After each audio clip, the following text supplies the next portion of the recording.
Good morning, everyone. It is Saturday, and it is 8:30 Mountain Time, and it's sunny today. So we're over the snow for a few days, I hope, and we can get some walks in. And this is day 39 for me of the shelter in place with the current COVID challenge, I think is what I'm going to call it. I'm not going to say it's anything other than a challenge. It's a challenging time to make good decisions. It's a challenging time to forgive people for what we might feel are bad decisions, bad choices. But really, and it's springtime here, so my nose is itching. It's a challenging time for all of us, and but many of us have had some fun times choosing reflection, choosing what it is we want to do if something similar shows up in our life again. And I know we all want to feel it's going to be over, but that isn't how life works. There's never an over until we're just out. So, in the meantime, what are we doing? Do we sit here and do we live in fear? Or do we just get resilient, suck it up, and say, what's next? So, I'm one of those what's next people. But in the process of always doing what's next, I've always tried to have a home-based business. So whether I've been working for others, once I sold my original business in 1988, I've always had a side business. However, I've made some poor choices in those times. Excuse me. And some of those choices revolved around I bought into what I thought was a good deal because of somebody else's enthusiasm. And then I realized I didn't have the passion for that. I needed a better self-assessment tool before I made the choice to market that. So even though I might have had a high need for some additional financial resources, that wasn't enough to sustain my enthusiasm to intentionally speak to the 10 or 15 people a week that I needed to get the no's that I needed to have in order to find the one yes. So there's a lot of different formulas out there in the marketplace of how it is that we all build businesses and make presentations and how many no's you have to get before you can get a yes. But I want to talk about the criteria that you use before you get into the process of leading and developing a home-based business.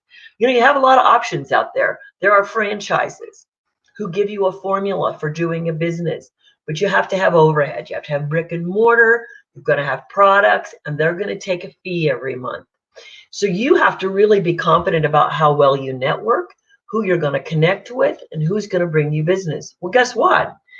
Even though that franchise may have only 3 franchises in your area and you have a certain area to cover, you still have to find out very, very quickly how you are going to build that neighborhood. And if you're not a good networker and you don't have some of those skills that are needed, maybe you better look into that before you launch into the finances.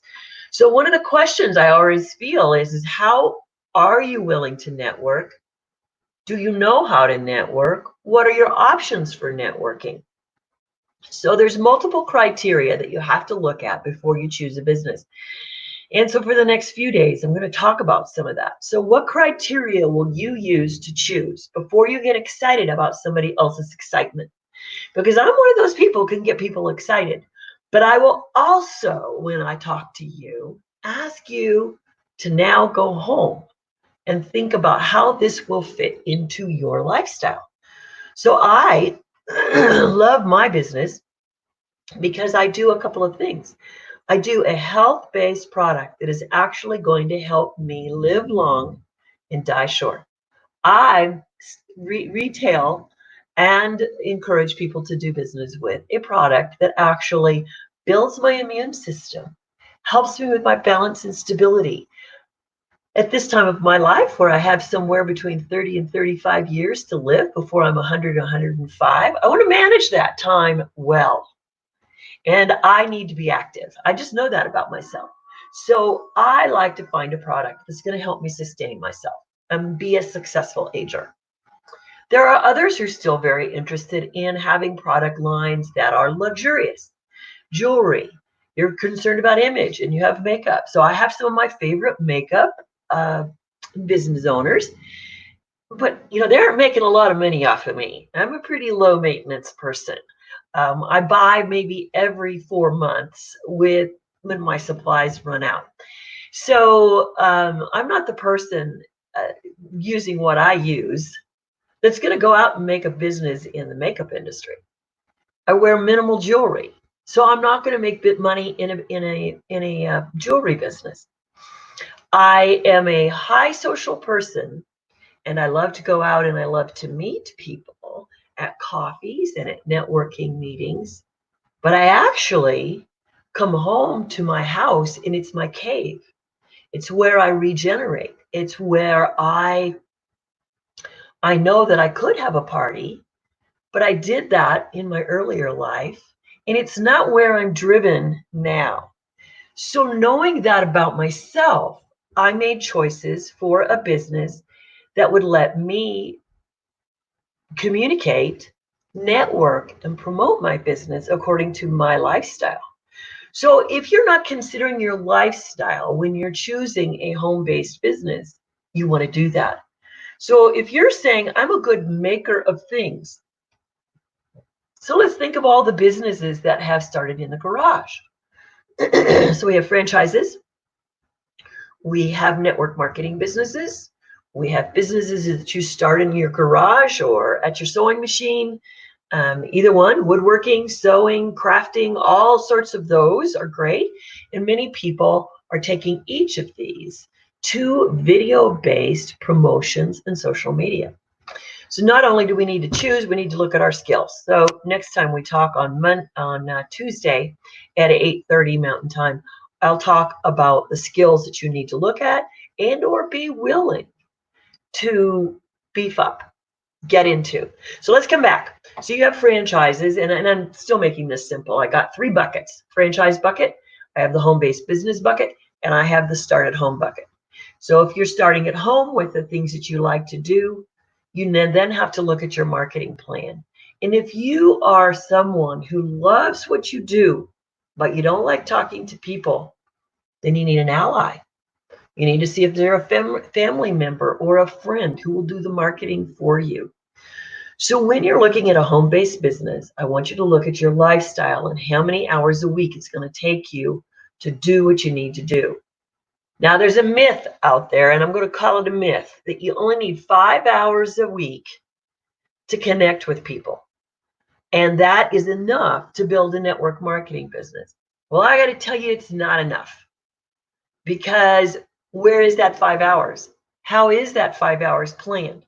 That 5 hours, if it's convenient for you, but you work a night shift, so you sleep a certain part of the day so that you can go to your night shift, but everybody you want to connect with is at work. Does that 5 hours really work? So when you really want to build a business, I'm going to promise you, you're going to put in 40 to 60 hours a week. And even if you're working for somebody else and you want to get this going, if you don't want to work that 40 to 60 hours a week, then you need to set proper and appropriate financial goals.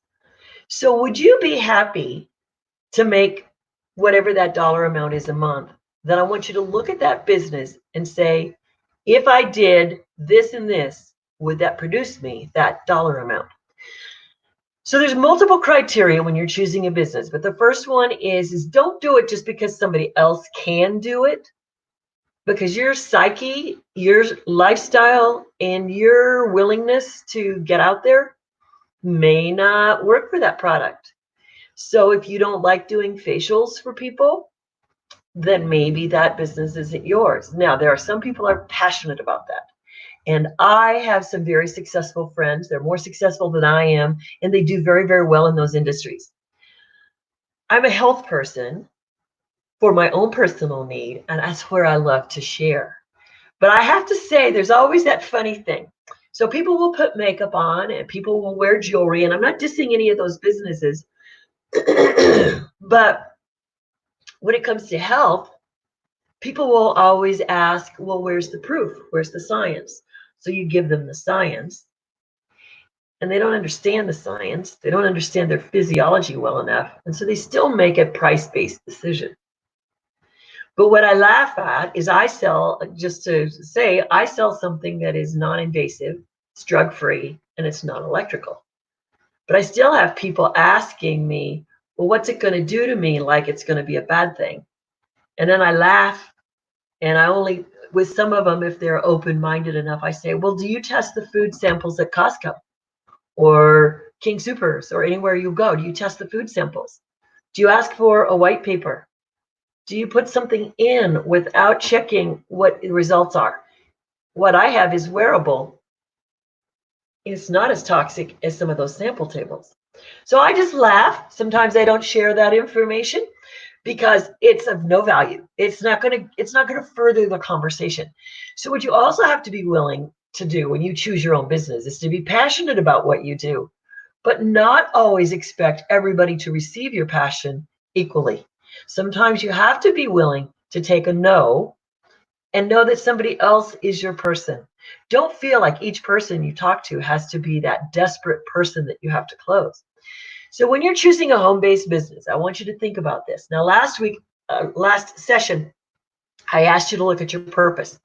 So now I want you to take that purpose in your life that you have for helping people, helping your family, building an income. All of those have to blend into your purpose. And now I want you to look at, what am I looking at? Franchises? Am I looking at network marketing? Am I willing to put 3 to 5 years in with a particular product that I make a choice on? Because that's actually what it takes. I mean, people talk about all this money they make, but hey, it takes a long time to build the foundation. We all know a house needs a foundation, so a business needs a foundation.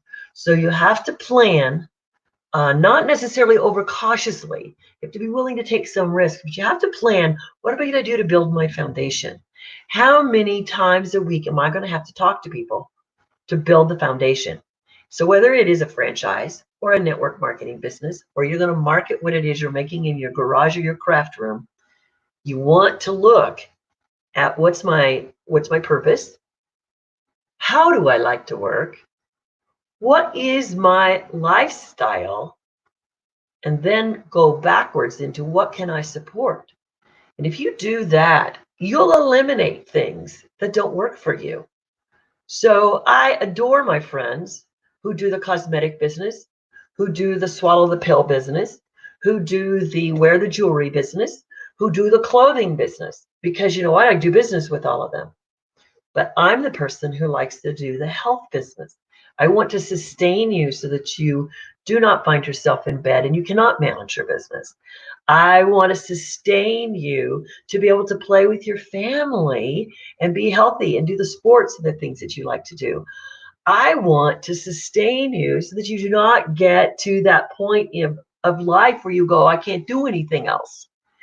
So each one of us have a different motivation for our businesses. So before you just go choose a business because the numbers look good and somebody else's numbers dazzle your eyes, I want you to come back and I want you to look at you and I want you to put down your criteria for doing business. And if anybody just wants to have that conversation about evaluating your choices, I can do that in a very neutral space. I don't have to promote my business, but I will always compare to my business because I feel that I'm in the most risk-free business of all. Everybody's always interested in health, and health is not a luxury. But you know what? There's a lot of people who love that luxury, and I admire them. So if I can put you in business so that you can buy that luxury, that's what I want to do. But if you want to sell luxury, then I'll introduce you to the people who like to have the luxury items in their life. So I'm a health-based home business person who can coach others no matter their business. And what I want to do today is to just say, I would love it if you would subscribe to my YouTube channel, The Vitality Mentor. And I have a website listed there, and I want you to tune in next Tuesday at 8:30 Mountain Time, and let's talk more about how we blend purpose and the discovery of what our home-based business is. Happy Saturday, everyone.